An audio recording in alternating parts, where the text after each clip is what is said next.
You dreamt of utopia. You saw the tribes united as one. That dream died long ago. You should have done the same.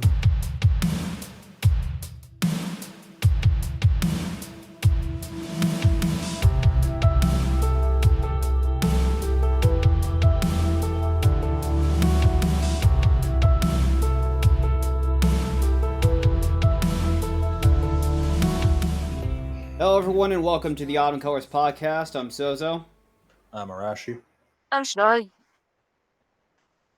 And today we are going to be talking about Metaphor, aka Persona 6. Look, we all know it's just Persona 6. AKA we're gonna be getting into the elephant in the room sooner or later. Might as well just here's the thing, you can't not talk about it because the Persona 5 director was in charge of Metaphor. Yep. You can't not talk about it. Yeah. It's like, and I'm also gonna put this out there right off the bat. Anybody who has not beaten this game yet, I did make a spoiler-free version for the podcast on this game. If you want to go check it out there. Yeah, but that didn't have us. Yeah, because only 2 out of 3 of us beat this game. Until recently. Yeah, mister, it took me 15 to 30 minutes. I don't want to talk to you. I don't want to talk to this man anymore. We'll get into that later. So put up the Discord message right now where it says, I'm just drained in the edit, okay? Yeah. Yeah, I'm doing it. It's without a shadow of a doubt, it's going up. But yeah. So I feel like we gotta take this like one step at a time and sort of work our way up to what we really want to talk about and everything. But I do want to, because yesterday I was sort of like looking around online, seeing what people talked about. I saw a couple videos, so on and so forth. I saw some people talk about, like, they tried to review Metaphor, and they were like, oh yeah, I played 135 hours of the game, it's overrated. Okay, I'm gonna need you to replay that time and then look me dead in the eyes. And it's like, yeah, I've seen people, they just like, and let's be real here, it's vast, like, one, it is people who spend their way too much time online, 2, Redditors, and 3, people who are coping about Persona being better than this. Here, that's the problem. So right? Nothing new. There's the problem. And I have to say this because someone's going to get their feelings hurt.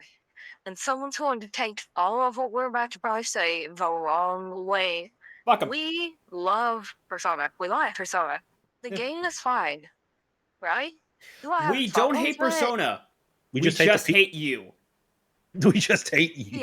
Yeah, you know what? Actually, if you're the type of person that's about to get mad at what we say, you know Welcome. what? You're exactly who we're talking to. Yeah. You know, there's a reason you're probably getting mad, and it's not a justifiable reason because you're being childish. Yep. It's like it's if you get mad about what we're about to say, you're the exact person that made us hate this game. And correct me if I'm wrong, Sozo Smug. How long ago did Persona 5 come out again? Woo! About 10 years this year. Well. In that case, y'all really need to grow the fuck up.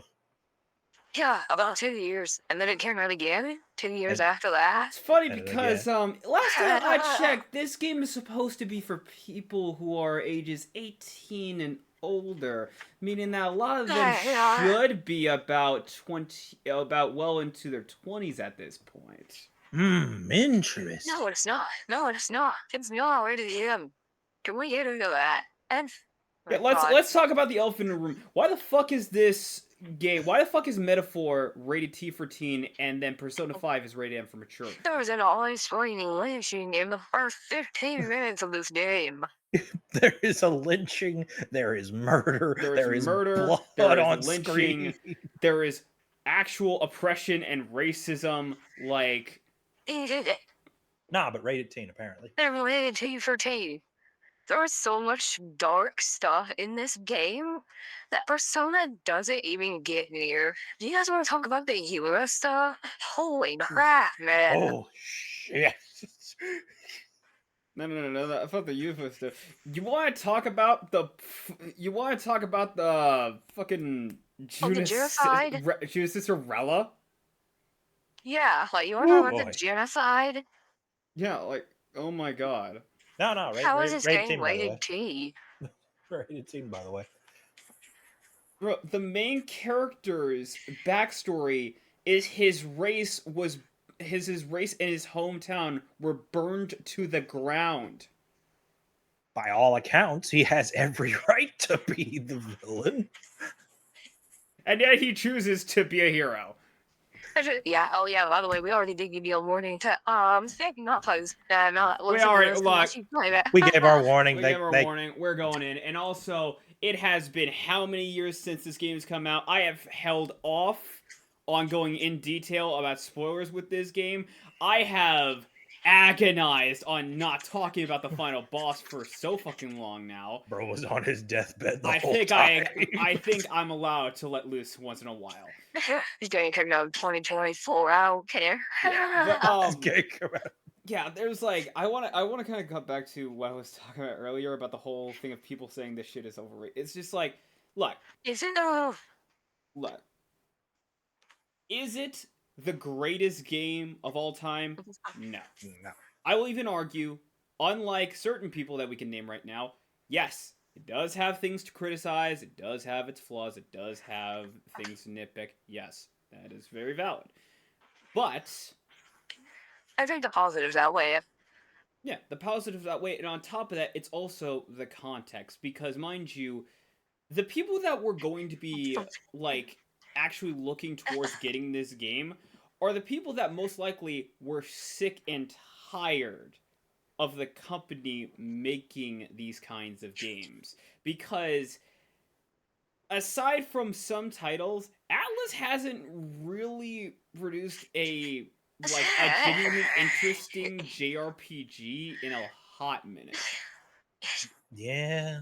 Like yeah. even games that have a good story or a good set of characters and everything. You know Like why? Soul Hackers 2 are, in my eyes, bogged Yeah. down by dungeon crawling. You know Full why? on dungeon crawling, I think, it honestly kind of makes the game that much less playable. Yeah, that's what I said. Do you know why? Hmm. Because I feel like the not just the JRPG, but the RPG genre has become really obsessed with something that it should have nothing to do with, and that's realism. It's losing its fantasy edge. Yeah, And I don't know why this genre of gaming that was built on fantasy thinks that it needs realism. Also, for a series that has like the potential to innovate and break through like new ground and everything, it's interesting how so much of this gameplay and everything has overall just not really changed or like evolved in any way much. Yeah. And that which has is not like it used to be. Like, people would be like, oh, well, I mean, like, Final Fantasy VII is not like it used to be. Yeah, Final Fantasy VII used to be a turn-based RPG game set on a timer. It's an action RPG game now. I was about to say, technically, it's not turn-based. Yeah. It is. It is timer. Yeah. When people, that's the thing that gets me so hard, man. When people are like, I love turn-based RPGs, and then you play something like FF7, and it's like, this is clearly not what you mean when you think turn-based. This is ATB. This is an ATB RPG. Yeah. This Yeah. is And something like Metaphor would be considered like press turn, right? Yeah. Like something like what people say when they think turn-based RPG, they think Pokemon.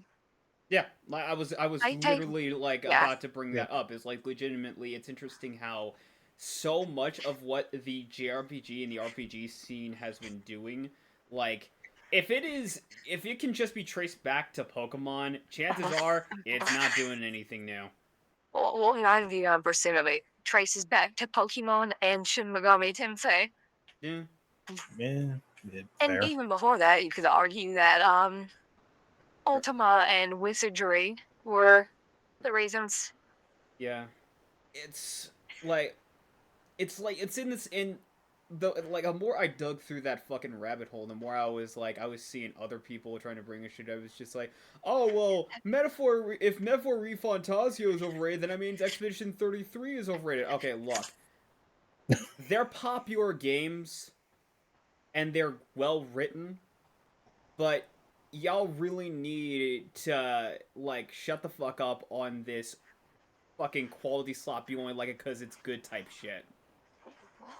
And dude, I saw that. I literally pulled up Twitter the other day and I saw somebody freaking say that, and it really pissed me off for no reason. I don't know why it got to me so bad, because it's like, it wasn't rage bait. They actually thought that, but they were unironically like, people don't understand. If this industry ever wants to be taken seriously, we need to abandon fun. Oh wait, here I got the tweet now. Hang on, there we go. Yeah, Oh, this fun. ought to be good. Yeah, fun being a requirement for games is what keeps this medium from being taken seriously. You're going to tell me Requiem for a Dream, The Downward Spiral, Blood and Iridium, masterpieces have to be fun, they have to be interesting, not necessarily fun. It's like more business pretentious BS. Cut to Jaden Smith. Man, I just really feel like we should talk about the political situations and the current affairs in our country instead, man. Like, why can't anybody just think like me? Your mother should have swallowed you. She swallowed too many other men. Keep my wife's name out your fucking mouth. Yeah. I see. Bitch, you can't even get in her mouth. How you ain't from outside the club? You can't even get in. Yeah, no, say, brother, this is escalated out of nowhere. I'm What is that fucking just went 0 to 100 like a smack in the face. What is that for? Don't worry, she'll let him watch later. By the way, there's the there's it. There it is. Yeah, I see it. I see it. Oh! I hate it already. Good, great. Yeah, Also, what do you mean freaky? What do you mean freaky? Gabriel idiot. It's God. It's the most try-hard, edgy book ever written. This is written by an 11-year-old. It has to be. This is written by a middle schooler who is like, I know what it means to be adult, and being an adult means that you have to have something interesting and floor heavy and everything. That is a very weird looking 11-year-old. Do I see them braces under that mustache? Yes, you just can't see them. Mm-hmm. It's just like, bro. But also, it just furthers my point. Is like, bro, like, grow the fuck up. Grow the fuck It up. literally did. Like, is that Mr. Jonathan Cantor himself? Ah, yes. We finally found him. Oh, if you want to know the joke about that, go check the Sonic video. we did stream that. Crap. Hang on, never mind. Like anyone, like, I'm pretty sure Sonic fans know what we're talking about, but those who don't know, go look up like top 50 Sonic games rated best Yeah, to something worst. by Jonathan. Yeah, by Jonathan Cantor. Yeah, Oh, it was like makes released Why January was- 1st, December 31st or January 1st of this year or last year. Why was Unleashed 29 or why like 39? Holy crap. So anyway, back to the actual topic, right? So anyway, back to Metaphor. The thing the Okay, thing so I like about Metaphor. I've done enough bitching about the community. I'm gonna actually talk Yeah. about the game because I want Yeah. to talk about how, among everything else, it's interesting how this game does so little to change the formula, and yet the subtle and light changes matter so fucking much.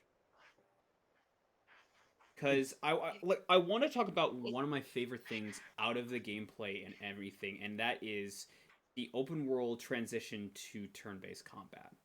Because from a third-person perspective, and if you're just like looking at this casually, you won't really notice. But I want people like go back and either look or play through Metaphor and get into like an open world battle, right? Whether or not you ambush or get get jumped, Yeah, the music changes. the music doesn't just change. It's different. Pay attention to the actual like way they transition, because it's not here's okay. It's different. Let me give people just sort of a crash course or a reminder of what about pretty much a vast majority of RPGs are like. So you either have, or you're walking, stop! Hammer time! All right, you're walking. And then, like, you're just in a battle all of a sudden, beat it. Alright, you're walking, back to battle! And then, then you also have the, you're just kind of walking, you're getting along, and just going along. Hey! We got a boss battle fight! Get to work! Yeah. How much do you like the Ravenous She-Beast? And then one of three, and then the third one that I found is just like you're walking, enemy spotted you, fade. But All right, you're fighting now. yeah, you're fighting. But the point I'm trying to make is when it comes to when it comes to Metaphor, it is a culmination because like y'all already know, I have had a history of editing. I'm seeing what this is doing, and it's marvelous. So when you battle and you go into your world, like say you ambush an enemy, yeah, the camera, as soon as you get the chance to ambush them, it goes straight into slow motion, focuses on the enemy, goes straight into the ambush. But the game doesn't freeze. It still stays in slow motion, followed by a cut to an animated transition, which is moving with the camera movement. Instead of just sharp cut or just bright pop-up or fade in transition, no, it actually is moving with the actual action that you were already engaged in. Its transition from open world combat to turn-based combat is so very fluid. It understand, like, the way they orchestrated the cut-ins, just that little detail is just that it doesn't break up the flow of gameplay, it doesn't break up the flow of combat, and the transition just feels seamless. You might not actually see what's happening, but you can feel it because it feels nice. Yep, yeah, it does. And the inverse can also happen when you're ambushed in particular. Like, oh, you fucked up, and they make sure you know you fucked up. Yeah, it's that, like, it's not just like the music change. It is also, again, they have an animated cutscene for that. Also, the amount of detail that went into this game, because for the majority of the game, like when the protagonist gets the cut in, you see him. But in the end game, because he has not just a different, like, because they change up so much in, like, near the end game, where it's like his portrait is changed up, the user interface is changed up, and the cutscenes where the anime transitions and whatnot are changed up. Like, they went to town on just presentation here, and it's so fucking beautiful. Yeah, yeah, it is. It really is.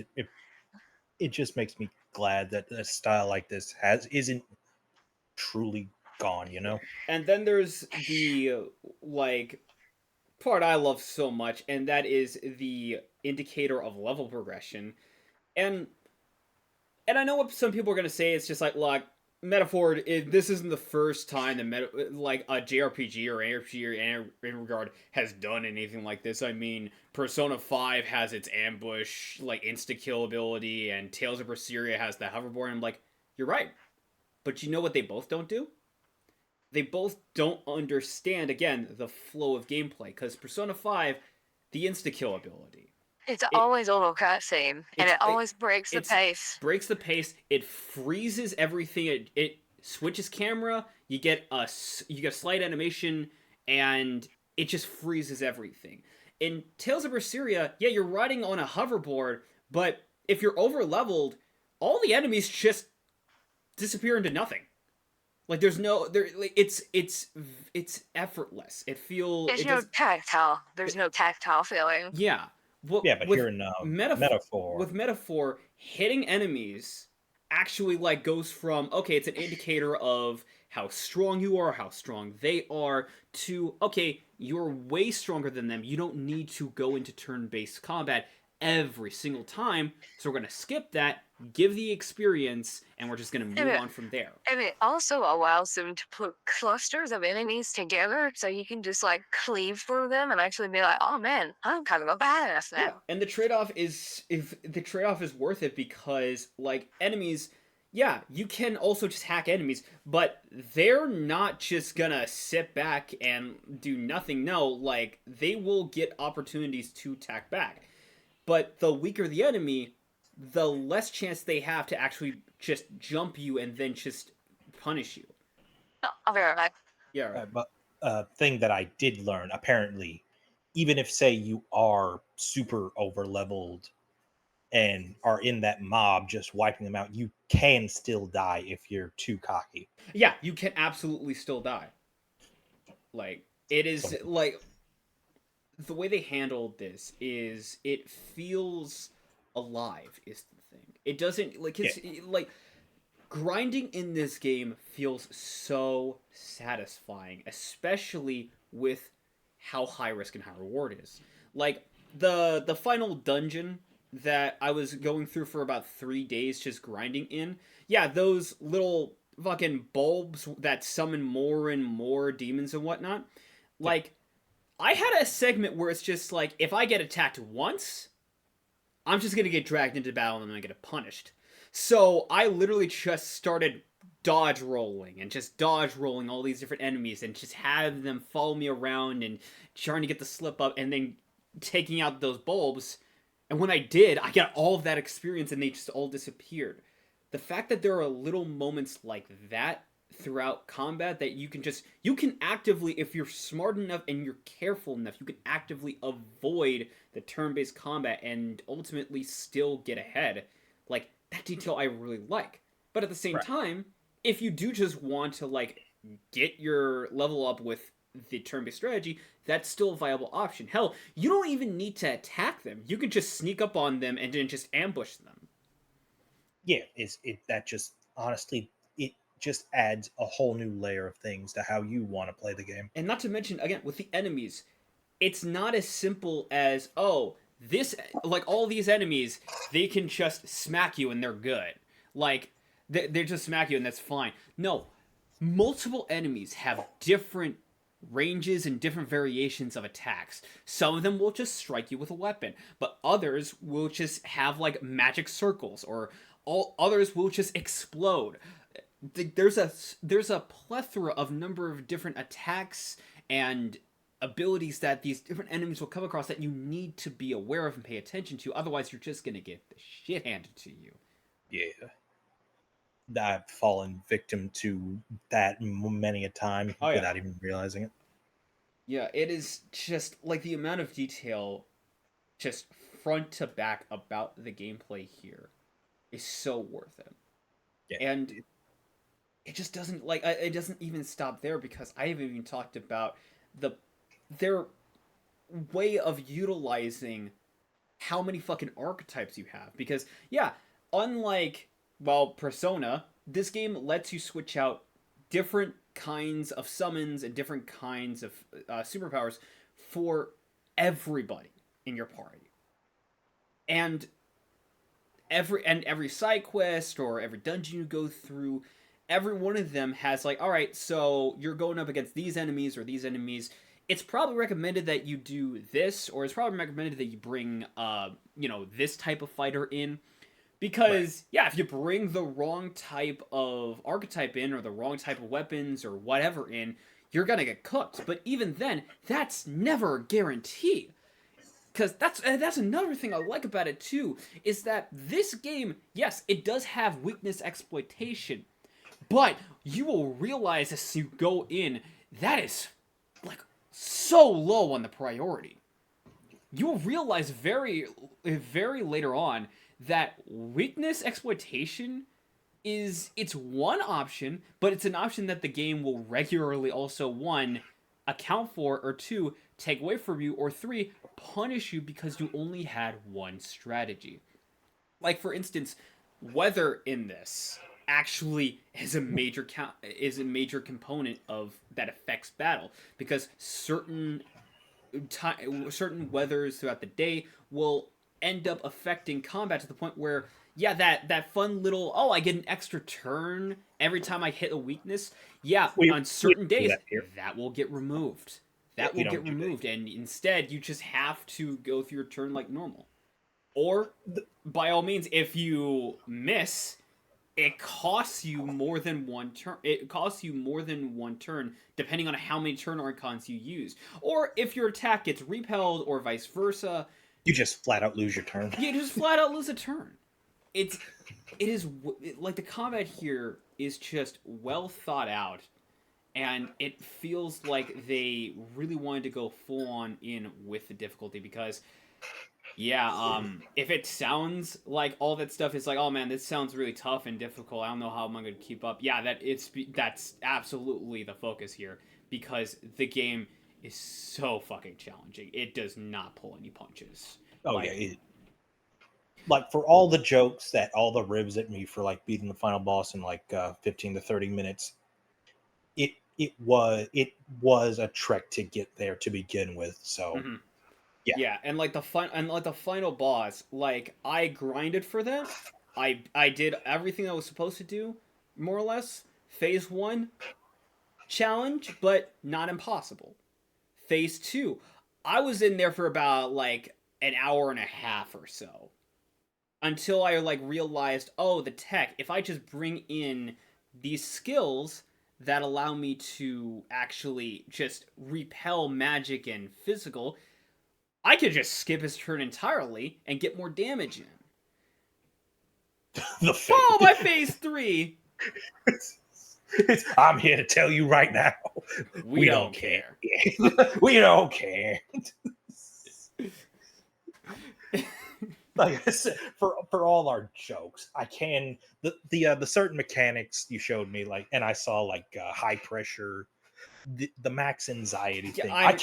Dude, I'm going to post the entirety of the fucking final boss phases, because I want people to understand, like, all right, right now on this video when I edit and post, here's a list of like the final bosses, like first phase or just phase 2 of fighting Luis, right? Here's it, right?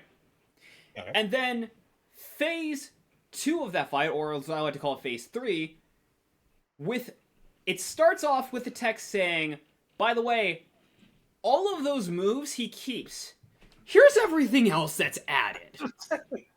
And that's if you didn't do the thing with the boss rush. Yeah. Yeah, like, it's... Hey, do you like it when the final boss can go 8 times in a row and then take 2 moves away? Lol. Lamau, even. Some might even say Ruffle. I know Heisme said Ruffle a lot.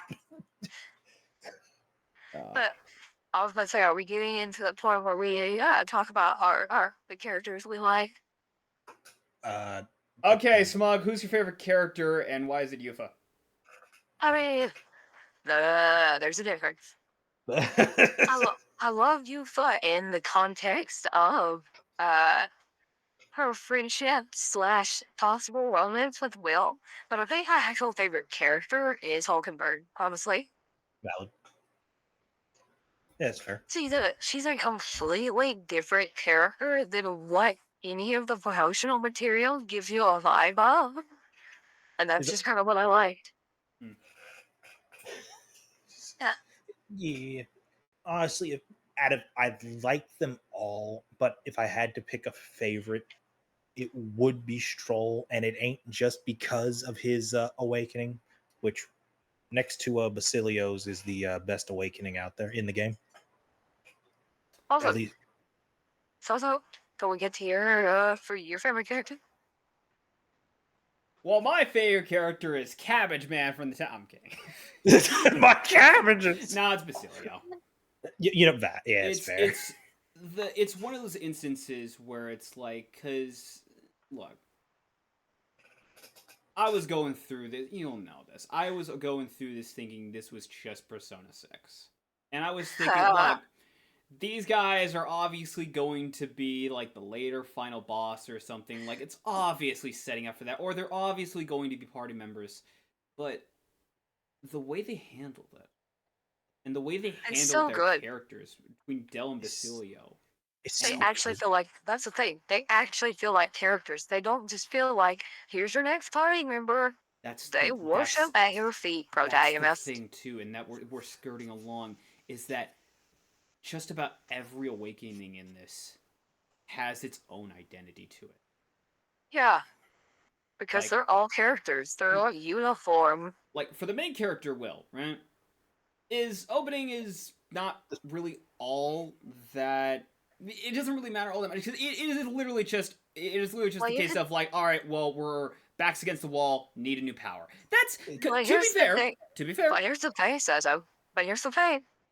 That could actually be playing into the plot later on. That's what I was getting to. Here's the thing. Yeah. That's part of the point. Stroll. Like, here's the thing, right? To a degree, everybody in the party, their awakening is fueled via an aspect of regret. When you really think about it. Mm-hmm. With Stroll, it's his regret for not being strong enough to protect his family and his town. And that's what leads him into that blind rage to awakening. With Hulkenberg, it is that regret and grief that she has over the prince and not being able to protect him when he needed him most. With Heisme, it is the regret of what happened to his child. It's the regret of what happened to his family and seeing what this other kingdom is doing to their citizens' children. It's just like, that's what leads him to taking the action. With Juna, it is ultimately, in its own way, it is the regret to what happened to the prince, but unlike with Hulkenberg, it is a regret in that it seems that bad things just happen to good people. Uh-huh. And she's just staying on the sidelines and not doing anything. Yeah, that's what she's doing herself. It's her. Oh yeah, it's on her. She hates her own passiveness. You know, because there is, and I know people blow this out of proportion now, but it is true to the extent that your silence is compliance. Yeah. And with Yufa, her major regret is over her blindness and overzealotry regarding her culture's tradition and just accepting it without question up to the point where it needed to be questioned. This game is very I don't want to think anti-religion, but I guess it is. It's anti-zealot. It's not, because here's the thing, right? They don't condemn religion. Because, mind you, they don't say all religious fanatics need to be burned at the stake or anything. No, Yuva is still one by the end of her bond rate. She's still religious. They, in their own way, do about the best It's extremism. representation of actual religion and faith Yeah, and they near also, later of the game. they're not condemning religion. They're condemning extremism, Yeah, zealotry, they're blind following. They're condemning the English. That's what they're condemning. They're condemning the English. They're condemning the Romans. Like that sort of thing. Yeah. they're condemning the "my God has a bigger dick than your God" mentality. Essentially, yeah. Yeah. And finally, with Basilio, ultimately, it is both the grief over what happened to his brother, but it is just ultimately the regret of just not being like essentially like a lot more stronger, a lot more prepared to help him when the time was right. Because in that moment, like, Del sacrificed himself to protect other people, and Basilio was just the last. Basilio between the two was the one left standing. It's just like, in that moment, who can you really say is the strongest to him? Yeah. But there's That's- still one character. There's one character you're forgetting. But before we get into that, it's why I do like Basilio's Awakening the best. There's no grandiose scream. There's no big speech. It's just the final goodbye he never got to give. Yeah, and everyone, everyone handles their awakenings on a different level. Whether it be like they have they have something to take a stand for, or Yes. they have like it like legitimately it is they get on their soapbox, and this is like before it became more of a negative terminology, because getting on a soapbox on nowadays just seems more like just a terminology for pretentious pricks to act like they're right. But no, getting on a soapbox, what it used to mean was, yeah, you were speaking the truth. You were trying to actually get people's attention to say something that they needed to hear. And what you then just there's said. the prince. What? What I love about it most is that, one, it is a multiple. It is one of the first times where the game has a multiple ending route. But two, ultimately, the regret is not necessarily from the protagonist, but rather inadvertently from the prince himself. Because the prince's major regret is that he was unable to be the prince that the people needed. He was stuck with this feeble and weak body and incapable of actually helping anybody.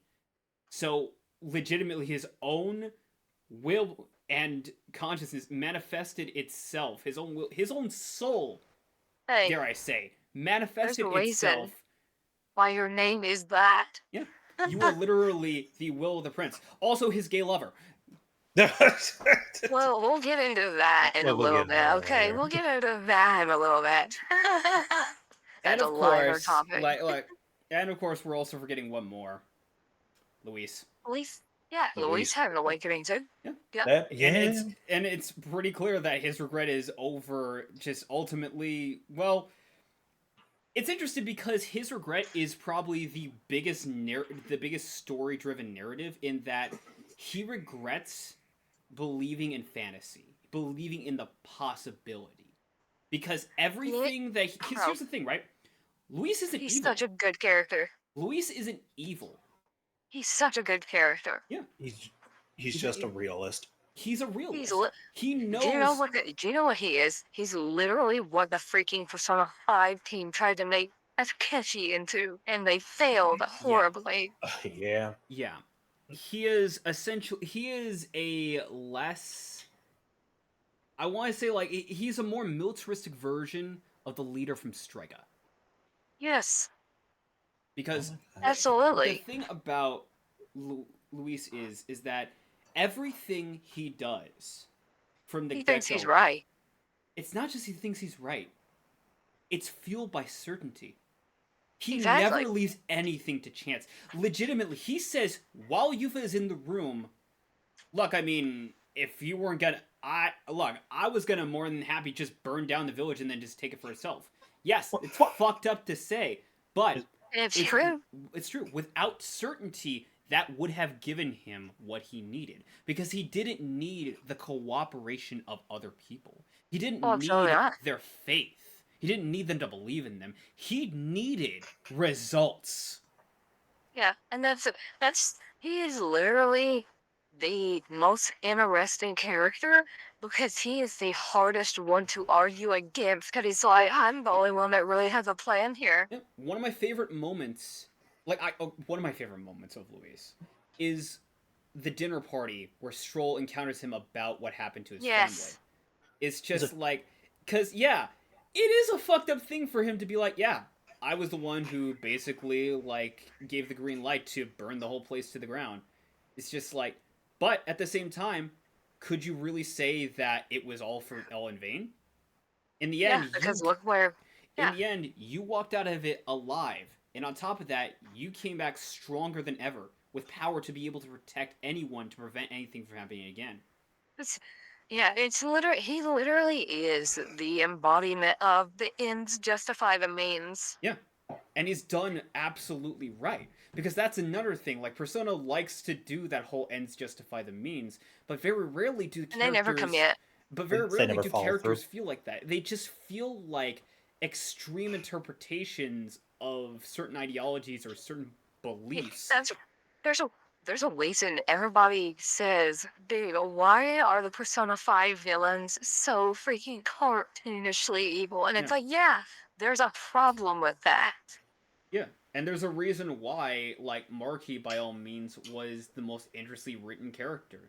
It's because he's not cartoonishly evil. He's not actually a villain. He has a different ideological viewpoint. He's one of the characters where the ends actually feel like they can justify the means. Right. Oh, you just pissed off so many people, Sozo. Oh, boo Good. fucking who. Write a fucking blog about it. Also, is pure evil. How dare you? Anyway, another thing I'd like to bring up about Luis is like, sure, while he is a realist and it ends justifying the means kind of guy, he's honorable. He is honorable and will acknowledge the fact that you brought all these people together through your actions and your resolve. I can respect that. Yeah, do you know how I know he's honorable? Because he doesn't backstab you in the ending that he offers to rule with him. That's another thing. He never goes back on his word at any point. He doesn't. In fact, he is like, I'm almost certain that he almost knew everything, even with what the protagonist and his party were doing. But he didn't care. And it's because he didn't fear the possibility that they might get the one-handed up on him. He welcomed it. Because it meant if there was someone that was capable of taking him down, there was someone stronger than him. That's why he never seemed, I feel like he never seemed to have his breakdown moment of, how dare you foil my evil schemes? It's literally... Except for that one instance in the royal palace where he was like, you can say that he was playing it up for an act or something, He's like, no, it wasn't even like that. He's like, you're no better than Ford. And then he just had that little twitch in his eye. It was like, fucking dare you shut the hell up. But that was time, I mean, again. Yeah, but that was about it. You consider actual Luis's backstory of what Forden did to him. It's like, it's like, of course he's good. Like, you would be upset too if somebody said, you know what, you're just like Hitler. Like, you would react that way too. It doesn't matter who you are. And I think, again, like, there's Hitler was so many moments extreme, I love. Also, you talk about one of the most bad motherfuckers in the entire game, dude. You fight Luis not once, not twice. Yes, you actually have a 5 fucking times. Your actual main villain is present for your story. Do you know how awesome that is? Yeah. That is such a rarity. Not even in just Persona. That's such a rarity in the RPG. I do like that. Again, like, the closest thing I can think of regarding anything like that was Persona 3 Reload for one moment, and that was when the Dark Hour hit, and you were with the leader of Strega, who decided, dude, don't pull out that weak shit. Let me help you. Wait, but you're a sworn enemy. Nonetheless, the And? situation is dire. The bro code trumps the enemy thing. That's literally a moment that happens in Reload. Yeah. Also, I can't help but admit. Dang, it's just yeah. Here's the problem, right? For as much as freaking they try to freaking paint people in again, not just Persona, but what you could even say like Final Fantasy or stuff. It's like as much as they try to talk crap about like their final villains don't really show up that much. Yeah. Yeah. That's the one thing that always annoys me about RPGs is, oh man, the big bad villain, and then they show up a total of twice, next to probably mock you, and then the final boss. And And that it's just like, that's supposed to be scared of this guy. makes Luis all the better because he is a Yeah. constant. He He is a is a constant vision, constant threat. Yeah, he is a present threat. which is why I like, especially in the Opera House. He's like, The wait, Opera House is so good. it's so good. It's so tense. And it's like that moment you feel like, did I get him or it was a body double? Oh no, you got me. It fucking hurt, but still, come at me. I love the Opera House so much.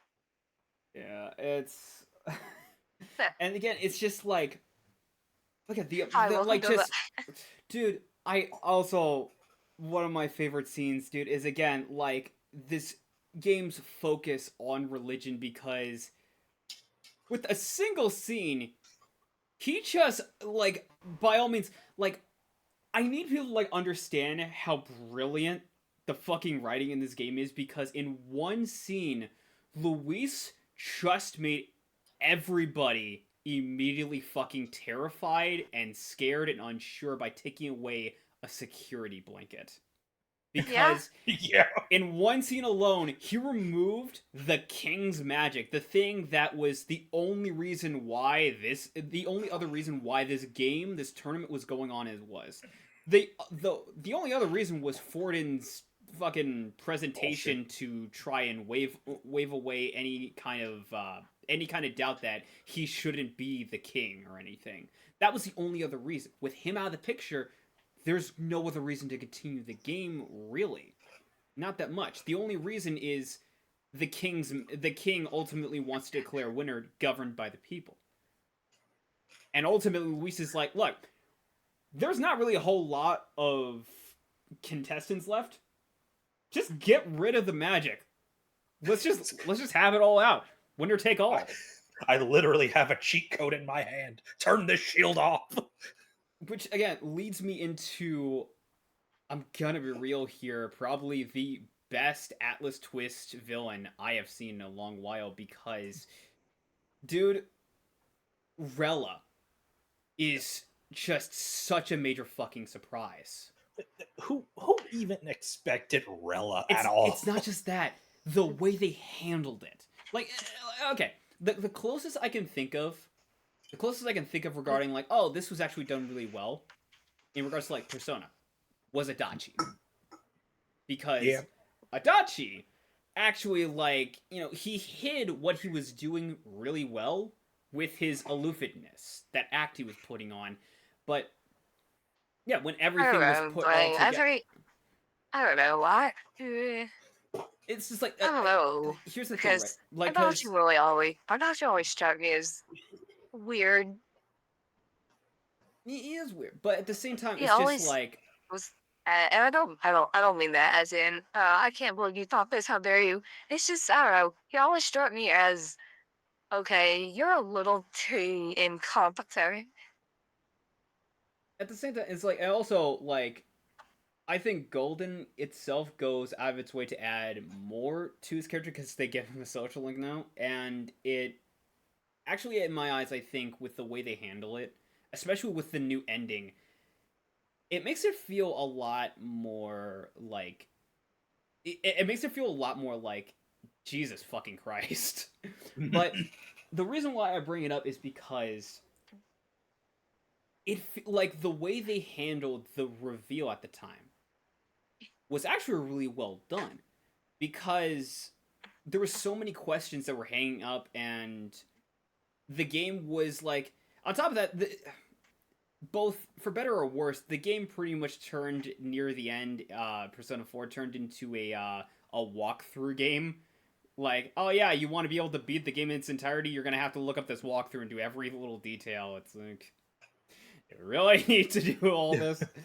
But the reason why I think Rella works as well as she does is because, one, she's not just introduced early on and she doesn't just interact with the cast, but two, she serves an actual role in this story, and she hides anything like that might be, if for most part, anything that might be considered her as a twist villain really well, until the moment when the magic is just undone.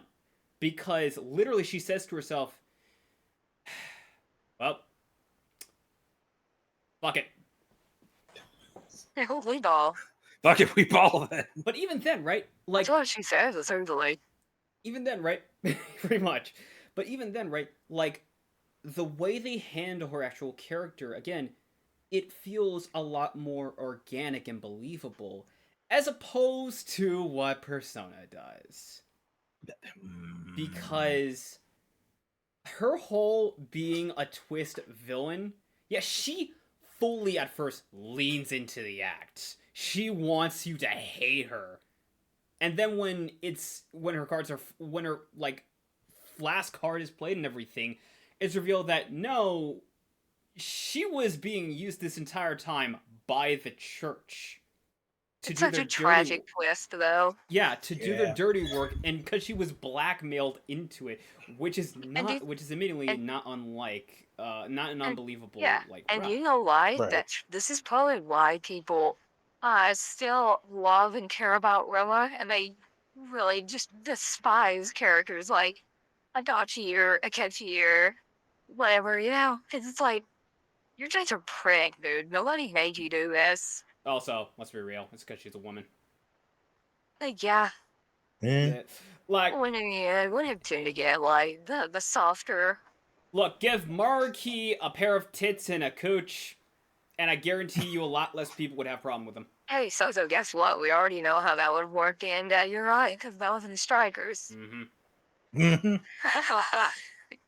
Ichiro got off so easily for trying to destroy the world, dude. Because she was lonely. Because she did, understand Cut my life human into emotion. pieces. This is my plastic fork. Yeah. Yeah,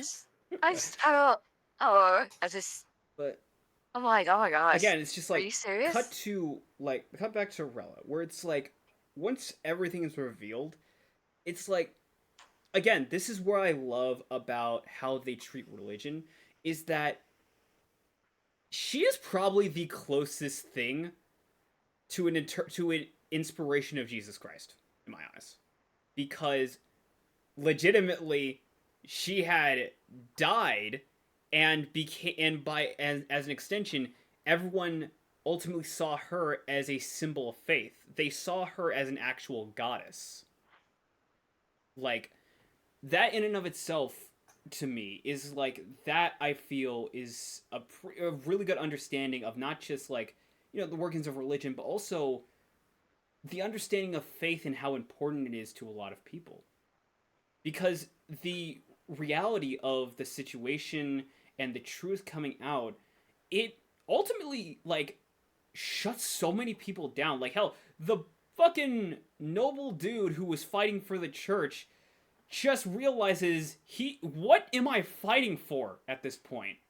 Like, I lived my entire life dedicated to the church, and now, like, what has it all been for at this point? Right. But instead of just leaving it to that, which is, in and of itself, I think, a problem people kind of skirt over when it comes to situations like this, is like, oh yeah, just tell them the truth, that'll go well. Yeah, I mean, like, people will help, people are smart, which, to quote Men in Black, a person is smart, people are dumb, panicky, dangerous animals, and you know it. But by actually not just giving the truth, but also placing herself in terms of a martyr, and adding in the fact of like her giving her best wishes and placing her faith into the cast and the prince.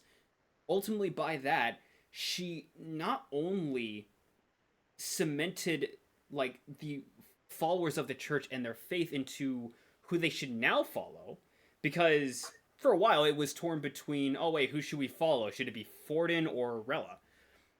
But now, not only is she a symbol of worship now because of her word, the prince himself is seen as someone that they can all place their belief in and trust into, that he will be the one to fix their problems.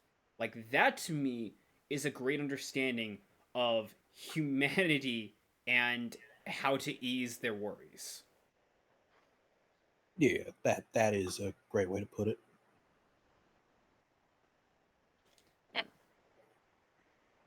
So anyway, I noticed in our character breakdowns, none of us wanted to talk about the MP3 player.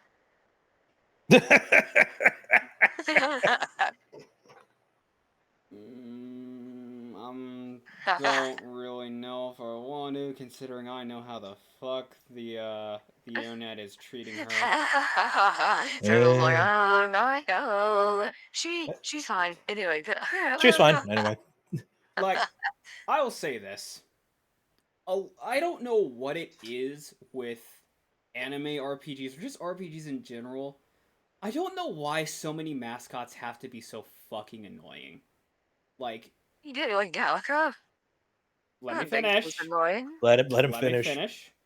I don't know why so many of them have to be annoying. Because so many, like, mascot characters, they might be cute or small or adorable, and they always have these personalities that just feel either one note, or maybe they're catchphrase machines, or they're just fucking... They're just a product of the times, and they're just annoying in a lot of ways, and...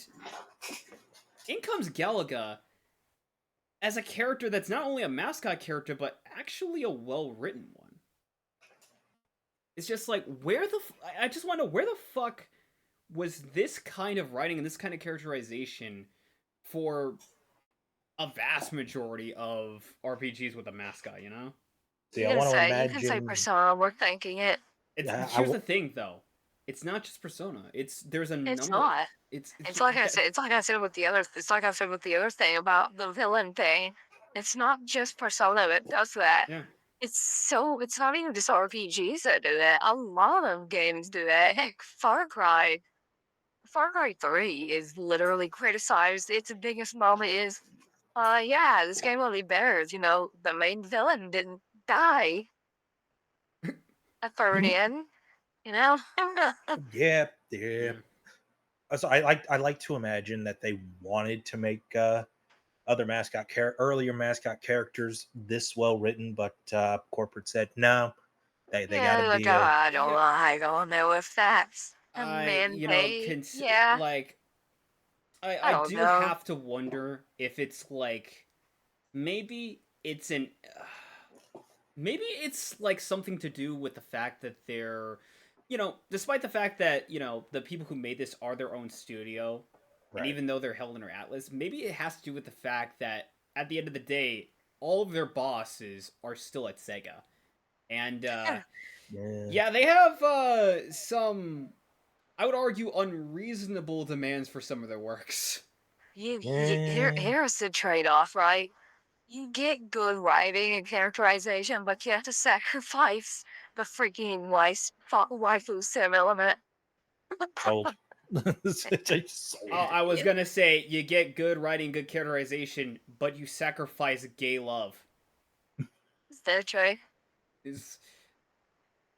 But anyway, We don't want to get into the romance thing. Yeah. I mean, that's a toxic waste not waiting to happen though. Like, yeah. Because no matter what you say, somebody's gonna get pissy. Yeah, I brought this up in my own review, and again, people can go, I mean, hell. If you want to know what we did, don't watch this other video from this other cat. But legitimately, you know what? I want to I want to read you guys some of my favorite little comments that I've received regarding the romance. Oh, this ought to be good. That's what I said. Do you want to get into this? Because this is about to be a toxic cesspool. Yeah, because it's... This is not going to be a Okay, fun yeah. topic until we get into our personal opinions.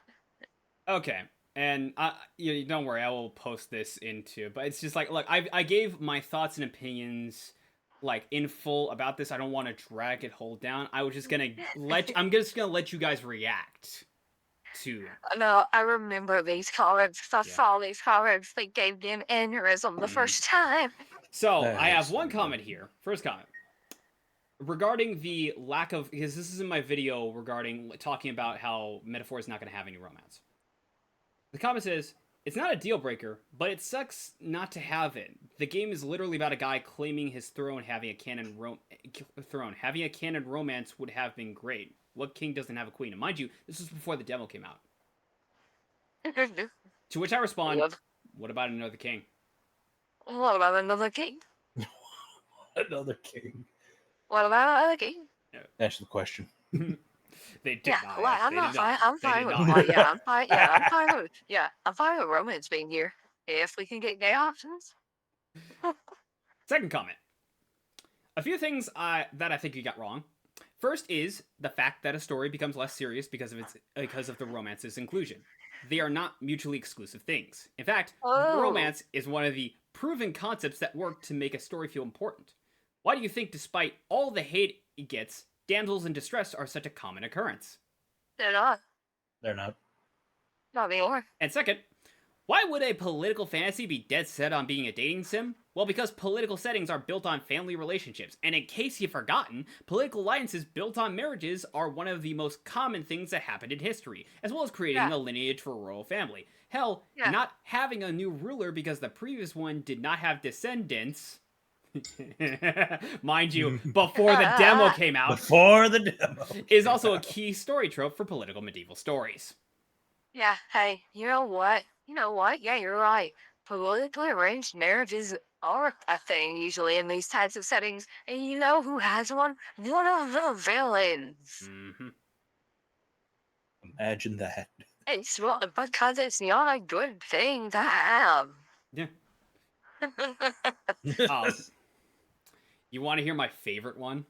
Yes, no. I know which one you're talking about. Oh no. Not all games need romance. But for a game where the entire plot is about you, the protagonist trying to become a king during a revolution of sorts, where said revolution was caused due to chaos caused over the current king dying without an heir. Not having romance, even if it is shallow, makes no sense whatsoever. A king needs a queen and/or, get ready for this, a concubine to create heirs. Otherwise, you would just be making the same mistake the last king made, and the cycle will continue anew. It is literal stupidity. I'm going to... Are you deadass? Yeah, I love how every one of these comments are saying things, and it's like, yeah, you know what? You know who did those things in this game? The bad guys. Imagine that shit. My comment, my response I did in that video was along the lines of, you sound like you don't care about whether or not the game has good romance. You just want somebody to fuck. Yeah, you just want your freaking, you just want your choice of pixels to be like, yeah, you're cool. Yeah, because mind you, historically speaking, to those who don't know what a concubine is, it is a whore. It is a sex slave. It is a woman or a man who only kept around for their body.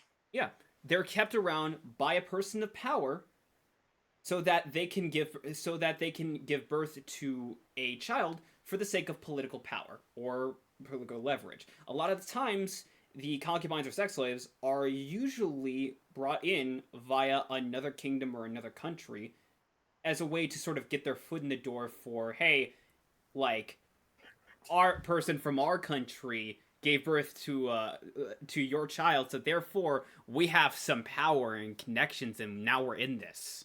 Like, that's not a relationship. That's not a relationship. Sorry, I physically recoiled at that comment. Yeah, What, like what the fuck? we were talking. Yeah. We were talking about this yesterday, but it was legitimately the whole thing on romance in the game. Like with the way the game's story is, it's just like there's no time for these characters to have romance. There's no time. They're going through this. In They're going through the helping out campaign. the entire kingdom through thick and thin. They are trying to like they're trying to stop Luis from becoming king. They're trying to save the prince from his curse. At what point are they just gonna be like, let's get our fuck on? Yeah, I will be devil's advocate here, and I think that there could be, at the very end of the game, an epilogues bit where you walk around the kingdom and you're able to talk to your party members. And if you max them out, you can choose one of them. I think that would be fine. I would also argue that once everything is said and done, Yeah. when you become king, You know what? you can like, also that's what I just said. choose a king or a queen to Yeah. stand by your side. Right. Exactly. That's the thing. I'm not saying no to it. Have that be at the end of the game It during literally, after the time. Yeah, Yeah. after the time skip. If it's there's a time literally time skip, and place. yeah, there is a time Legitimately, skip. yeah. The game goes through, I believe, 2 to 3 years. Like, Yeah. there's plenty of time, not just for a romance to happen, but also for either the king to give birth to an heir, or in case of having sex, in case of marrying a guy, either one, sex change for one of them, or two, adopt. Like, there's plenty of times to like deal with that once the dust is settled. And I do want to get in my thoughts about the ending, but I do want to talk about. I definitely want to talk about the end game because we've been talking quite a bit about it, but we've been kind of also skirting around it. And that, I just want to say it. I just want to say it. This game's understanding of lore solves every problem I have had with so many fantasy stories. Yep. Like, anybody who's like, whether you're a fan of anime or like a fan of just RPGs that are inspired by fucking Lord of the Rings or whatever, right? Can anyone explain to me what most of those stories, the intention for there being characters of these different races, like, can anyone explain to me, like, why exactly there are all these different kinds of races and whatnot? Because the answer usually comes across as it's a fantasy world. Like, Can't think of it. is that yeah? In this though, like, yes, on a technical level, yeah, this world it's post World War III, but the thing is, it's just like this world and everything about it is so distinctly its own. It's so drastically different compared to the original, the our world, that it's hard to not say this is a fantasy world.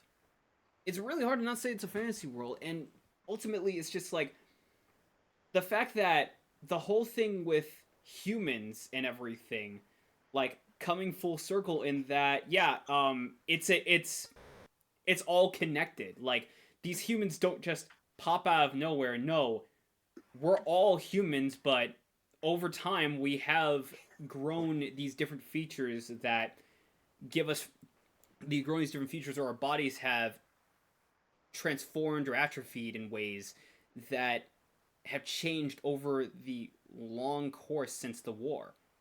And it it makes it feel ultimately like the fantasy world, its dangers, its different races, all of it feels not just connected, but it feels like it has a point.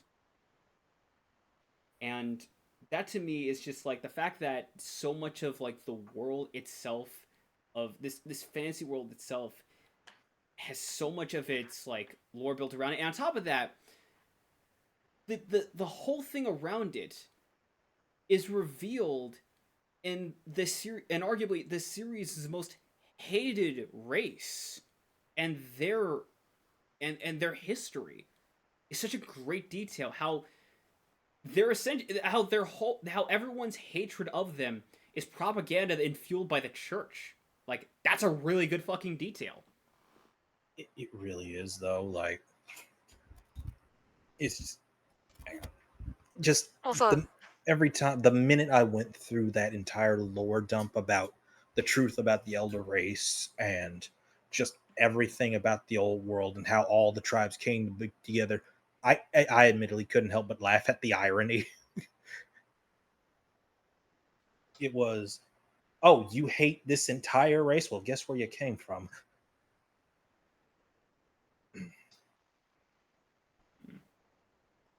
Yeah, it's like it's just and the amount of detail put into this. It's just like it it's feels so just strange in my eyes because it's just like I'm I just don't expect a fantasy story to go to this length. I'm just gonna say it, right? Obviously, it's so nice to freaking have an entire party of adults. Yeah, Yeah, absolutely. It's so nice to have a party that are all actual adults. It's like, look, And I don't mean that in a weird way. It's just really nice because it's like, I oh, right. It's like, yeah, there's honestly, I can't like I can't disagree. It's just like I'm trying to figure. It's just like, I mean, just for so long. I mean, I had just been questioning. It's just like with Persona, what was? I get it, you know. I get it. Like, you want to focus on, like, especially with 3, it was in your lore. You want to focus on teenagers and whatnot because in your world and in this lore, it makes the most sense because it can only work this way. But since then, you have broken and retcon that shit. It's just like, why does it have to keep being a group of teenagers? And at this point, I think it's mainly just because it's a cash cow at this point. This is what people subscribe to. This is what people like the games for. We want our teenagers, we want our fucking, like, anime teenagers to have the bodies of 18-year-olds, but also be like 16 or 15. yeah. That's the other thing. There's no reason for it. There's there's no there's reason no for No it. reason reason for it. anymore, especially You can because literally just yeah, you can literally just have set any of these people in college. There's no other reason for it. and with Metaphor, it just feels like the fact that, well, for one, I mean, all of these characters being adults makes the fact that there's porn on this a lot less. There's so There's much porn so in this much series. porn. There's so much of this series. Well, Yeah, are you looking Holy at my private crap. stuff? Holy we're talking crap, about there's private so shit. It much. was wide open. What are you doing? Bro, what are you talking about, Rossi? We're all into this series. I just had to add it a bit. But But Sam, don't really Sam. Why are you calling out my private shit like that? It's like, bro, I guarantee you, if you checked all of our histories, it's on there It, multiple it, times. it it's on there constantly.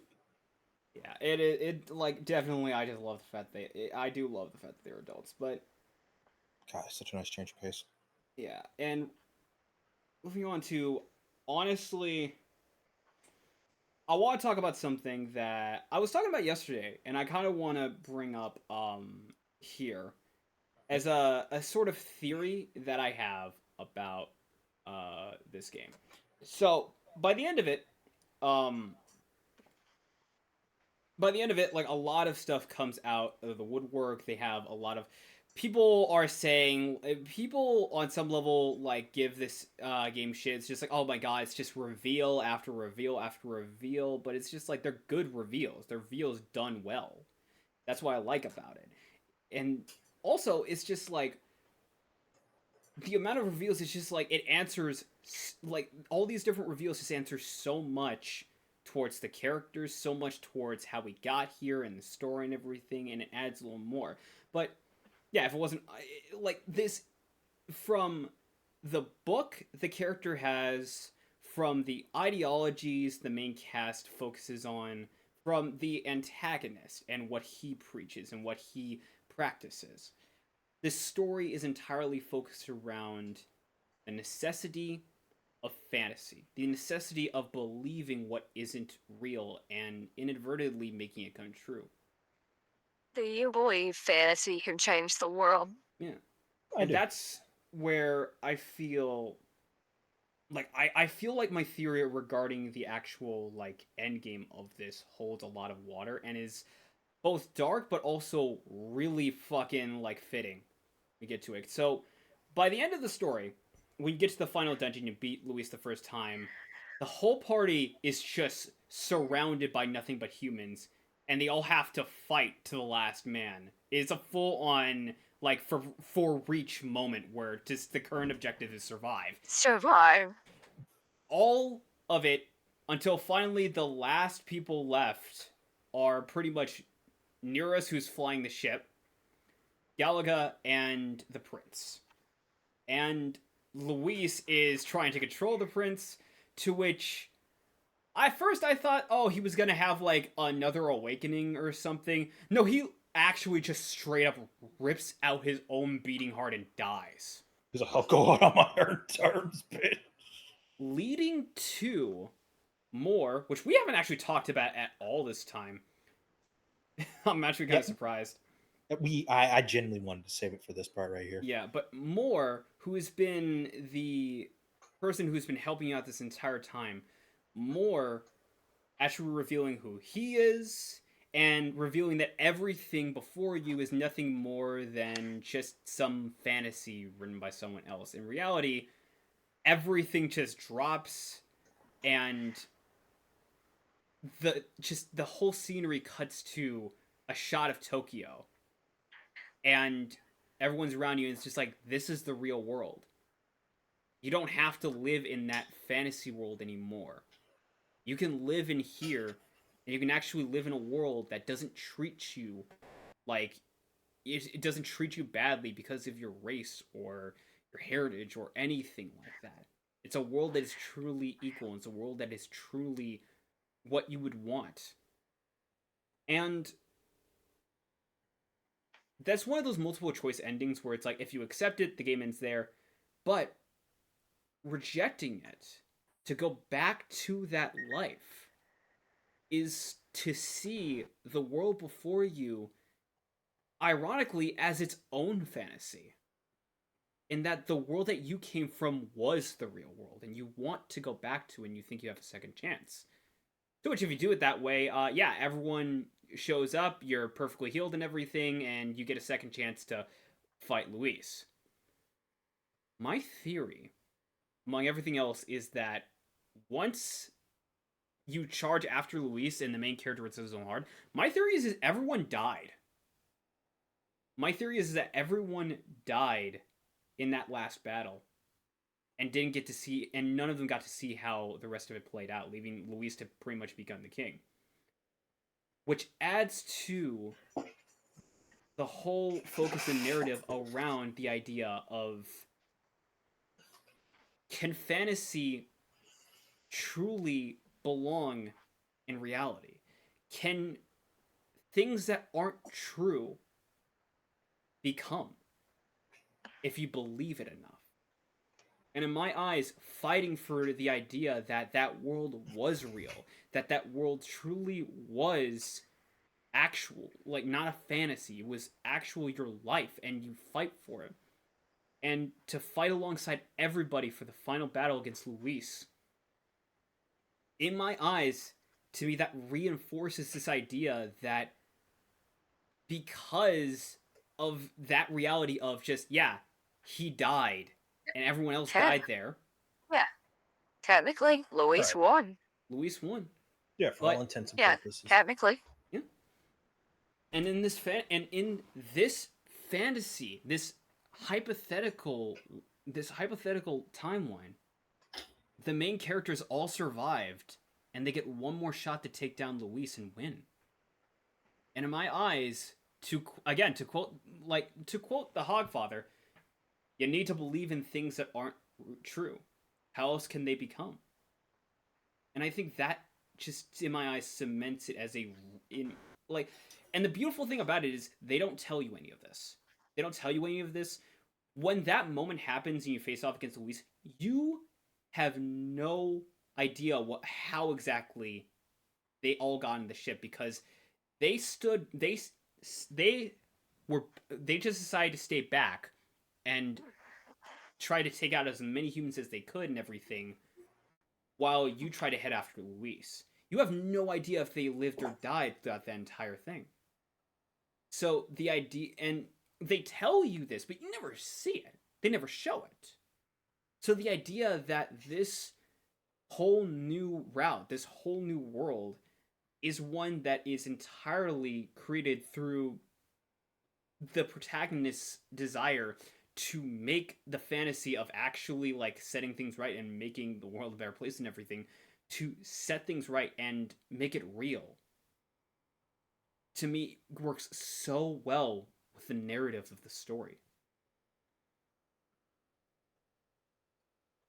It's just at the fact that it all is all left to interpretation really just sells it, especially. Yeah.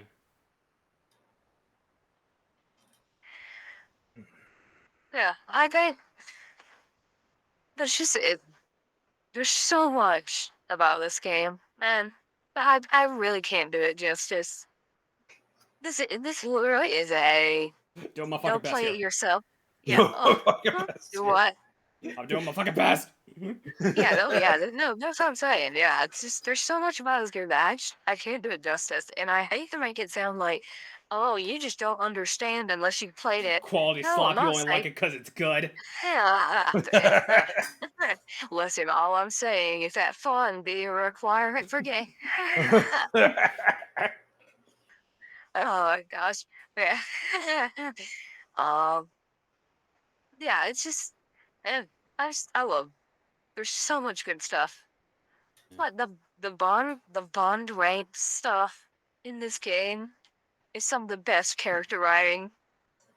Yeah, Like, the fact that the social sim in this, like, it's all tied to a purpose. Like, the problem I have with the social sim aspect in Persona is, it, aside from I think the main party, for the most part it feels wholly kind of pointless. It's just there to be there in a lot of ways. it's there to give you more waifu options. Let's More be waifu honest. options, and let's be real, it's like one of the only other things that you have to do that aren't boring, I guess, in Yeah. the social sim.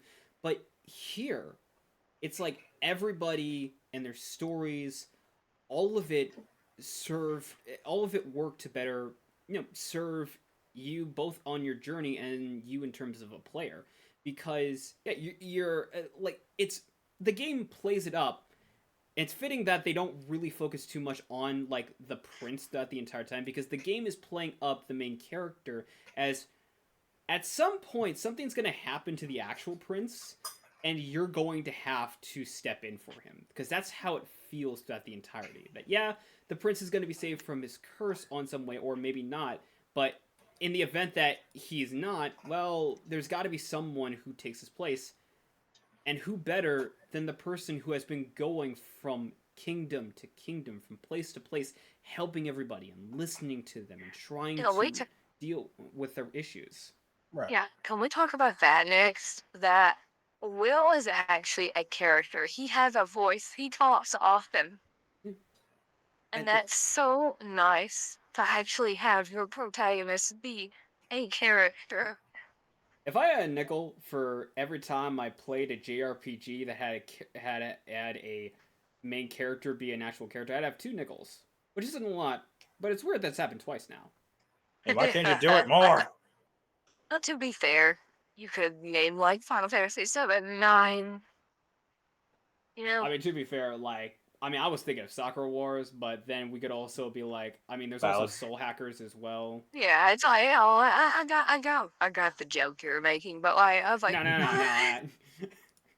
But yeah, it's just, Well, I know what you meant. If you pretend nickel for every anime RPG you played, because let's be honest, there's a difference between a JRPG and an anime RPG, right? Okay, just checking.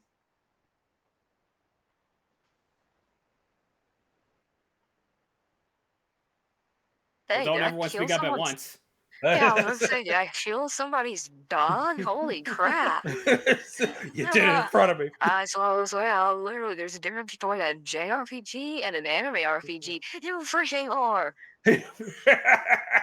Like, what? I will send you to Jesus. Like, will really, send dude? you Did I to just Jesus. kick somebody's god? Did I just piss on somebody's grave? What happened? You guys just went dead silent. Uh, would- and I Am think I gonna be am I gonna be blamed as a heretic? No, you're good. there's a difference between a sinner or a heretic. Yes. One cares what the church thinks. The other So doesn't. there's a couple of things I have left here before we essentially like close out and give our final thoughts and whatnot. But All right. regarding the ending, Uh-huh. how do y'all feel about it? Which one? Which one? Honestly, but the ending after the coronation, I thought was pretty good. Eh. Well, if you mean like the quote unquote good ending, oh, I loved it. I thought it was great. Yeah, it was great. I love that it's fully animated. Can we talk about that too? How much? There is so Dude, many- there is I need people to look up like Metaphor Refantazio full animated cutscene movie. Dude, they made like a damn near hour-long special worth of cutscenes in this. There's They so didn't- much budget put into this. They didn't even have to, but they did. It's so nice. I feel like I'm gonna have to. I feel like I'm gonna have to have another one of those cases of I take the podium because I got a lot to say about the ending. Okay, go ahead. You have the floor.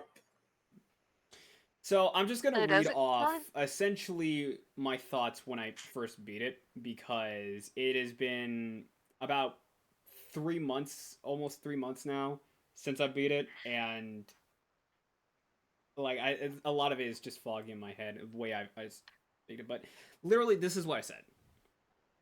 After seeing the ending, I think I get it now. And this was like me ultimately, as much as we have talked about, this was just me. And this is why, even in terms of outside of the podcast, I have started to really lessen up on talking about Persona 5. But after seeing the ending, I think I get it now. I think I get why 5 is the only one to me. Persona 5 is the only one to me now that sticks out like a sore thumb in my eyes. A group of individuals, judged unfairly by society in ways, in an unjust world, setting to make it right and change things for the better. The protagonist and antagonist being mirrors of one another, right down to the powers. The other world entity using you and eventually being your foe that gave up on humanity. Society coming to the aid of the main cast in their darkest hour and resulting in the ultimate power that undoes the final boss. And the group after everything, no longer using their special powers, changing the reality they live in with their own hands. All of this applies to both Persona 5 and Metaphor. Here's the difference. Persona 5 says you're outcasts. Persona 5 says the two special power users were at odds with one another. Persona 5 says its otherworld entity gave up on society. Persona 5 says society is with you to the end. Persona 5 says your friends work to make change happen without special powers. Metaphor shows all of that. From the get-go, you're an Elda, and you see the discrimination in person, as well as around you with the kingdom literally hanging other races in public, and refugees in slums all around you. Luis and the prince, both of them driven by the injustice in the world to right the wrong, and they show you their ideologies and why they oppose each other. The prince's dad, he gave up on reality because the entire game you were shown the world and idealists such as him was dealing with and a world that broke him. The people follow the prince as their king because you traveled the world, aiding those in need, working to set things right, and other people along the way stood by your side to rally the masses in favor of your group rather than Luis. Everyone is given occupations in the after story that changes the world in about 2 years from what it once was. Even the king going out of the palace to hear the pleas of the people, venturing out into the world to help those in need with his title eventually. Metaphor shows you this world and why things have been as they are. But Persona 5 tells you why things have been as they are. Like, you ever find it odd that in 3, its events have been the focus well before the protagonist set foot in that dorm? Or how in 4, it only had 2 mysteries the whole time, and every new character added a piece to the whole puzzle? But 5 just felt like every new arc felt like they needed to have new reasons to just drag out the story more? How about the focus of the metaverse being forgotten, waited until the endgame? Except for instances where it's best suited in the story arc in the main character's favors. And even then, you never see who was actually changed by the thieves after they were dealt with unless they were a woman. Like, why do you think every guy who made their lives harder suddenly just popped up out of nowhere in Persona 5? And in the end, they just never showed back up afterwards until one moment in the endgame. That, to me, is why Metaphor just feels like the Persona game that will never come close to the Persona game that will never actually come to be. Like, it just feels like Metaphor feels like Persona will just never come close to actually topping that game. Not even when they come out, when they come out with 6. I mean, look, Persona can say as much as they want. The world is just gonna fall in ruin. But if you're not gonna actually show the giant Majora's Mask meteor falling in the fucking sky, or the ancient weapons waking up, or the countless people dying at the hands of a corrupt billionaire who will resort to genocide just to kill a freedom fighter rebellion, how is the player going to actually feel what the story wants them to?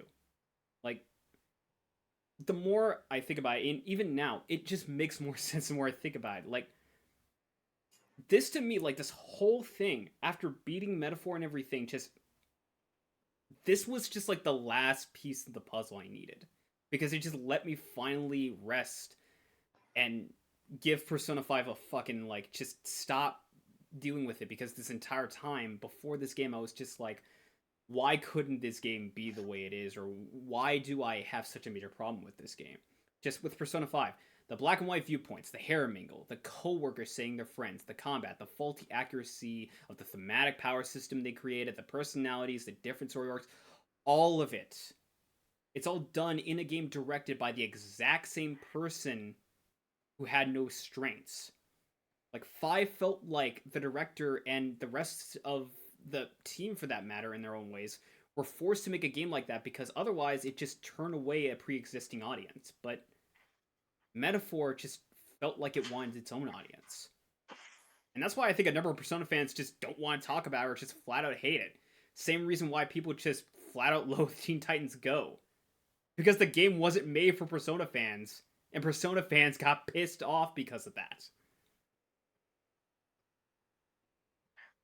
I totally agree. Honestly, I think that that last part holds a ton of weight. Honestly, Yeah, it does. because it literally, I want to direct you back to when when Shin Megami Tensei 5 came out, and people got mad that this isn't like Persona. I This is thought this Persona series 5 was, without the heart. yeah, I thought this Yep. series is what Persona 5 was inspired by. It is. But Persona is the side series. It It's, it yeah, just got so big it ended up becoming the quote unquote main series. right. Yeah. And that, again, that's also, here's the thing. That's not me sucking off SMT because I don't vibe with the SMT Yeah. that hard. Honestly, Right. same. I know. When I see that they work for the site for Persona, people immediately default to, oh, you're just a SMT elitist or something. I was like, no, no, I don't really care about SMT. I really don't. I think they're fine, but I'm not, oh my gosh, SMT 5 came out, I have to play it right now. You know, I'm not a Yeah. huge fan. I just think it's just a weird disconnect, right? I will say one thing about SMT, or just Atlus in general, that I don't like, that I'm real glad this came out more or less after uh, pretty much Sega decided to change their minds on this, and that is, Shin Megami Tensei 5 is coming out. Oh, actually, Yeah, we're gonna re-release a full version for the same price. yeah. No. Yeah, And can you believe that's why some people did not buy Metaphor yeah, no, at 100%. launch? That's actually That's why. I still think people are like, yeah, I'm gonna wait for the definitive version. Yeah, Which no, people are it's just still like to this day waiting for Metaphor I Refantazio or yeah, something. I'm gonna look. I'm gonna tell people right now, if you haven't heard anything at all, I got two pieces of news for you. First off, Sega has absolutely admitted that this practice that they had been doing for years now no longer really is working, and so they are switching up their practice to, if they have any kind of expansions, any kinds of updates that they want the game, either patch it in or sell it as like a separate DLC. The second Which it should be. the second piece of information to support that is Persona 3 Reload. Because my biggest reason of why I wanted it to be my last game, and the biggest reason of why I was afraid of buying it day one, is because I, in the back of my head, was like, okay, Alice is gonna release Persona 3 Reload full Lunar X3 Mark to the power of 12 or some bullshit like that, right? That They're gonna do Ultra it in a Super fucking year Complete. for the exact same, like, day one price, right? But no. They instead came out with a expansion pass that not only gave like some new costumes and everything, and actually gave the FVS story of the answer. Like, and they intend to more or less going forward focus on that down the line. So, if there's ever going to be like any kind of like metaphor expansion or whatever, most likely it's probably just gonna be like a side DLC or something like It's that. probably just gonna be just an expansion DLC. Yeah, But side here's the DLC. thing though. Here's the thing though. They really can't do anything with Metaphor now. You know, they just have to make a new game. There's nothing left to expand on. It's like, what more could you possibly do, especially after Yeah, that ending? And here's the thing I like most about, and what I think what finally got me to realize Metaphor is kind of its own thing as opposed to Persona, is that the ending that I got, which was everyone traveling out. It's just like they're traveling out throughout the world, and they're gonna try and help people as best as they can. You can still like have that be sort of like its own story at the very least, or hell, if you want to just like, I don't know, make it. If you you could want to have. just like, I don't Yeah, know, like keep that here's open ended enough here's the to thing. where they make another game or something like that with new characters and everything, I wouldn't Yeah, blame. I was about to say. Here's the thing. You could actually do what FF15 did in a better way. You could have like, oh, this is episode Stroll, right? This is episode Hulkenberg of where everybody else is doing their own thing, right? Yeah. You know, meet new characters, form a new party, and go on an adventure. Maybe not like 100 hours, maybe not 5, 10. Yeah, that'd be fine. Yeah, it'd be fine. Yeah. Give everybody their own little adventure DLC.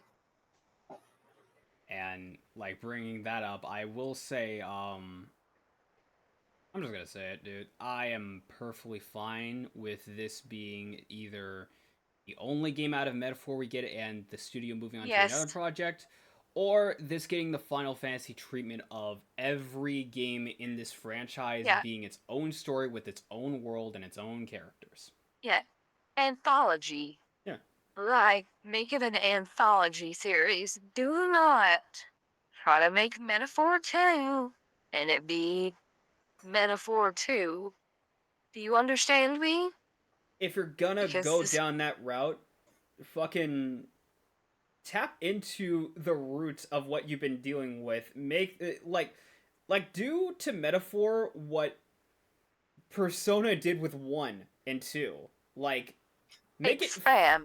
like expand on it. Like because yes, there's so many like a lot of the mysteries and a lot of the questions got answered about the world, yes, but that doesn't mean that the world can't stop growing or expanding. Well, there's an entire planet, and I'm sure we didn't go to every place, you know? Like Right. they here's the thing, and what I also like about it too is that this has a better understanding of, at the very least, a massive populace of people that are Yeah. being affected by the actions of the main character and his crew Hey. alongside the antagonist, as opposed to, oh, by the way, what's happening in the city? Yeah, it's happening across the world. To be fair, yeah, don't get me back on that topic. Thanks, Persona 5. Anyway, uh, Like, but the thing is, right, is that you could argue at most everything takes place on this one continent. yeah, You could argue that. hell, Yeah. like, do a Pokemon thing of, like, opening the world up and then just having like different continents and different regions and having all these different other characters. Like you can do Slightly. that perfectly fine. I can see it. There was 5 new races that we never knew about. Where were they hiding? Oh, past some really steep mountains. Are you fucking kidding me? Oh, I'm sorry, Don't go Pokemon beyond still. the rickety bridge. Yeah, Pokemon still cracks me up with that dude because that is literally the justification they give in Gen 2. I know They're the just story was right yeah, over there. I know the story was never a big part, but it's like, okay, so this world with TVs, internet, and interdimensional travel don't know how to get across a mountain to say, oh, holy crap, there's an entire other world of creatures out there that are not native to our region.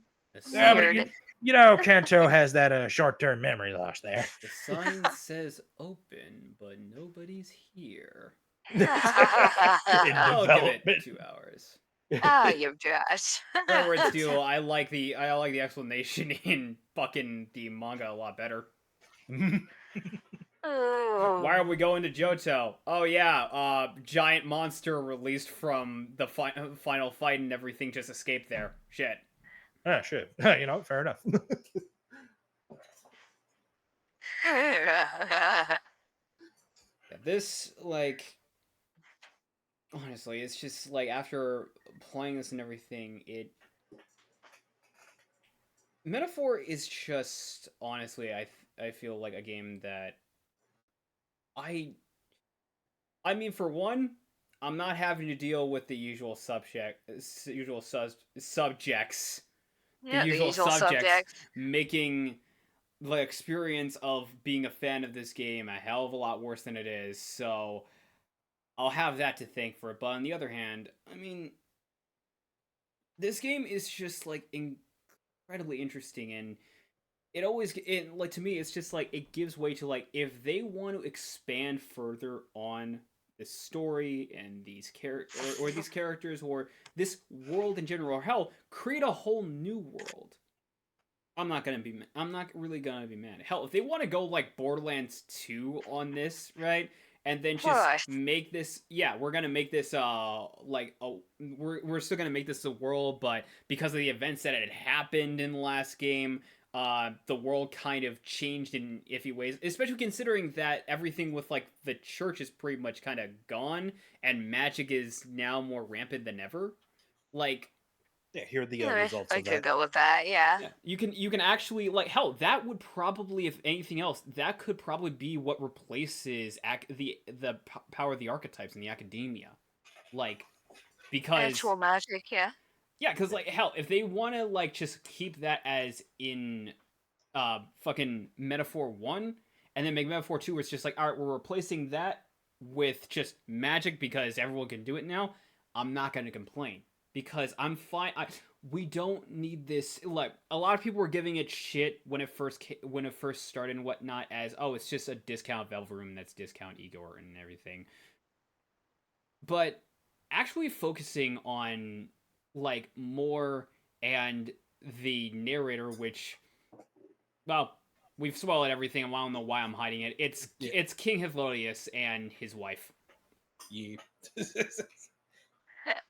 Who's, funny enough, played by Elsie Lovelock. Yeah. It just comes out of And nowhere. also, I just realized she has been voicing like the Elder Queen this entire time. We never see her once. We go. But she's probably hot. Again, Anyway. What do you, the artist, think she looks like? Who are you talking to? Don't worry about it. But yeah, this. What do you like, guys think it looks like?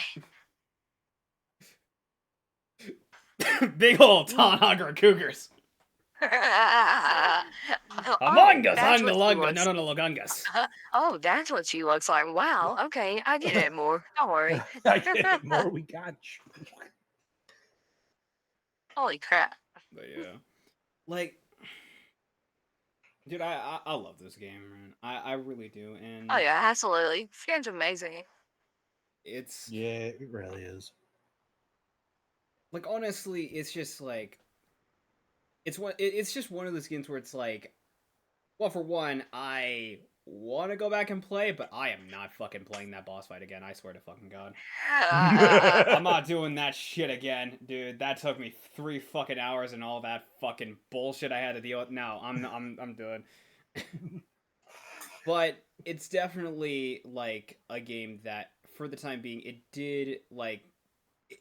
did impress me on the amount of like work they put into it, both in terms of visuals and in terms of practice. Because yeah, this game has a lot of work put into its visuals, but the actual gameplay just feels so satisfying through and through as a turn-based RPG.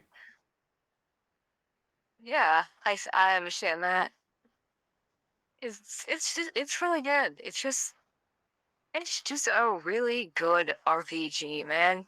Yeah, it really is. It's so good. It's literally one of those games that you would, when you were a kid, play throughout the entire summer, and then finally finish it, and you're like, dang, now what do I do? I kind of wish that I had this game on my PS3 as opposed to Persona 5, honestly. Yeah, same. It's just. I think things would have. I won't say things would have probably been a lot better, but at least it would have been more bearable. Because what I'm the one thing I can say about this is what I'm finding genuinely like what I like more about it, and what I'm finding genuinely refreshing is that this game isn't black and white. It doesn't like every single turn, every single moment. It really feels like it has to reinforce that, especially in the end of like, yeah, by the way, the whole thing of what's happening to the people and everything. Yeah, Luis is not the one responsible for it. People are just panicking. People are just fucking. This is just how people are. It's just like. It's everything about this game really feels like it wants you to think. It wants you to actually like. It wants you to actually like engage in discussion a lot more. And it doesn't really feel like it caters to a story that's more black and white. And I feel like that's, looking back, that's a big part of why I think discussion on Persona outside of our group is like, it's kind of hard to come by because those games are pretty black and white. Yeah, unless you play Strikers, and then it gets really weird. Funny enough, similar to Metaphor, I haven't heard many people talking about Strikers. I wonder why. Yeah. Oh, I wonder why. That's another thing too. I literally asked you, Smug. It's just like, oh god, what are they talking about with Metaphor? And you said, actually, like, I haven't really heard anybody talk about Metaphor. Yeah. Yeah. Yeah. It's just been dead silent about that. Kind of a Kind of kind of a telling. thing. Kind Yeah. of telling. Kind of telling. Kind of extremely telling. Mm-hmm. But yeah, it's like I genuinely like. At the very least, I can say, for Studio Zero and the people that made this, I would love to see what they have planned next. I hope that, if they're, I don't know, like, I wonder if they have to make another anime JRPG and whatnot. If they could just like, if they could tap more into like making games of like different kinds of playstyles and whatnot to cater to more people. Kind You of want like, a fighting game? It's a fighting game. You want a fighting game. now why you gotta put words in my mouth? But That's me, don't worry. I was thinking about the other fucking Atlus games that nobody seems to fucking bother with because it's not Persona. Oh, you mean Arena Ultimax? Or, anything vanillaware. Oh, I don't know. How about Odin's Sphere? Exactly. How about, oh, I don't know, pick. It's like pick. Shoutouts to the 2 Etrian Odyssey fans listening to this. Yeah, hey, I'm one of them, so there's 3. I love that Dream Odyssey, and I loved seeing a certain group of people get progressively madder and madder at the game that it wasn't exactly what they wanted it to be because it was a skin. Dude, this is an awful Persona game. My brother in Christ. Yeah, honestly. Sure, like, Yes, it's an I Etrian wonder Odyssey why. game. It's like, gotcha, suckers. And the fact that like there are people that talk about like, oh man, like I really love those games. It's like, no, you don't. You watch some clips on YouTube and you thought they were kind of funny, and you're like, oh man, this game is great. You didn't play the game. I actually do like Etrian Odyssey, though. I like. Yeah. But Yeah, ultimately, I think this. Okay. I think this. This has run its course at this point. Like genuinely, I'm still excited to see what Studio Zero comes out with and what plans they have later. Clearly. I want Yoko Taro to be on this next project. I don't care, That would be so awesome. bro. You just see the face in the horizon. Sup? Bro, like this dude recommending this game from the get-go did wonders for it, alright? It's like, you already know. If anyone hasn't seen it, go watch his go watch Yoko Taro's interview on Metaphor Refantazio sometime after he played Project Refantasy. Is this before or after they tied him up? Yes. So, Sega and Atlus told me to tell you that this game is amazing and you should all go play it, and I'm not being held at gunpoint. It's can I go home now? Oh, I love that. He's such a fucking chaos gremlin. But yeah, I think that's gonna do it. It's how much is it right now, Sozo, on platforms? Let me see. I don't so have it immediately. It's probably still regular price, but still, Yeah, like it does go on sale every so often. I do notice it. Okay, so anybody interested? I mean, like at this point, I don't really know why people are like why I'm trying to recommend it now when I've basically just talked about the entire fucking game. But whatever. Sure. Fuck it. Fuck it. It's tradition. Fuck it. We'll do it live, I guess. It's tradition. Yeah, but if you want to check out Metaphor Refantazio, it is available on PlayStation 4, 5, Steam, and Xbox Series X and X for about, I don't know, if you want to get the PlayStation 5 or the Xbox Series for about $6,000 each. But if you can and you want it to actually check it out, I would recommend it first if you want to get a feel for the game. Play the demo. It's about like 3 to 4 hours long. I'm not even kidding. Like, this is genuinely, the demo's what got so many people to shut the fuck up regarding the romance. But yeah, this game genuinely, like, I'm sorry, some people seem to have nothing better to do but call everything that's popular and good fucking quality slop and fucking overrated, but this game is fucking good, and it's fun, and it genuinely, like, made me not fucking get sick and tired of JRPGs again, turn-based strategy games. And remember, folks, if it could do that for Sozo, there's hope for you too. But yeah, Unless you got mad at anything we said, and then you're exactly what we're talking to. Damn you. But yeah, that's gonna do it. We're gonna get out of here. So, all y'all, take care. See ya. Was trying to keep it stable,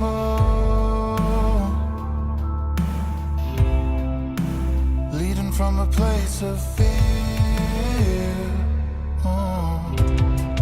You left nothing at the table. They really couldn't be more clear to me. If they could understand, the guiding hand would be afraid.